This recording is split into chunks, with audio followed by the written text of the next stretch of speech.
दोस्तों हक़ मौजूद जी लतीफ़ जी ॿोली। अॼु असां अव्हांखे अब्दुल करीम गदाई जे किताब लाट ॿरंदी रहे मां हिकु गज़ल ॿुधायूं था।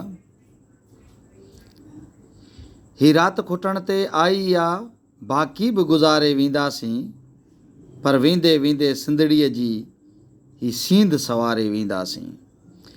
जे नाव पुराणी आथ छा तूफ़ान बि जे आ सागर में, जे नाव पुराणी आब त छा तूफ़ान बि जे आ सागर में, पर पंहिंजी ॿाहुनि जी ॿल ते ही पार उकारे वेंदासीं। ही रात अड़ांगी ओखी आ ऐं रोह जबल भी राहुनि में। ही रात अड़ांगी ओखी आ ऐं रोह जबल भी राहुनि में, पर प्यार वतन सां पुख़्तो आ सभु ॾूंगर ॾारे वेंदासीं। आ तड़ तड़ ते तूफ़ान मतल दम दहशत भी आ दरिया में। आ तड़ तड़ ते तूफ़ान मतल दम दहशत भी आ दरिया में, पर कारो कारूं भार कटे अॼु ॿेड़ी तारे वेंदासीं। आ वाट ते कारी ॿाट अगरि, पर पंहिंजे रत जो तेल ॾेई। आ वाट ते कारी ॿाट अगरि, पर पंहिंजे रत जो तेल ॾेई, हर मोड़ मथां आज़ादी जी हिकु मशल ॿारे वेंदासीं। घबराइण जी का ॻाल्हि न आ, ही महलूं आहिनि मुड़सनि लाइ।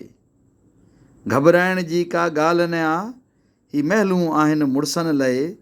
ॾिस ओभर खां थी वाख फुटे, ही मंज़ल मारे वेंदासीं।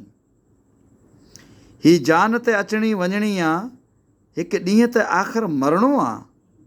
ही जान ते अचणी वञणी आ, हिकु ॾींहुं त आख़िर मरणो आ, पर वेंदे वेंदे पोयनि लाइ का वाट संवारे वेंदासीं।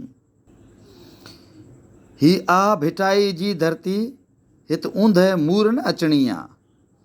ही आ भिटाई जी धरती, हित ऊंधा मूर न अचणी आ। हित पंहिंजे रत जो रेज ॾेई सो सिज उभारे वेंदासीं।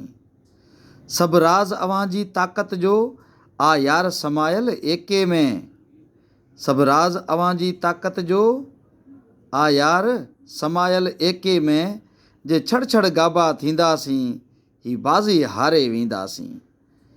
आ नेठि गदाई मरणो पर, ही साह संदन में आ जेसीं। आ नेठि गदाई मरणो पर, ही साह संदन में आ जेसीं। हित हुब्बे वतन जो पोयनि में को ॿारण ॿारे वेंदासीं।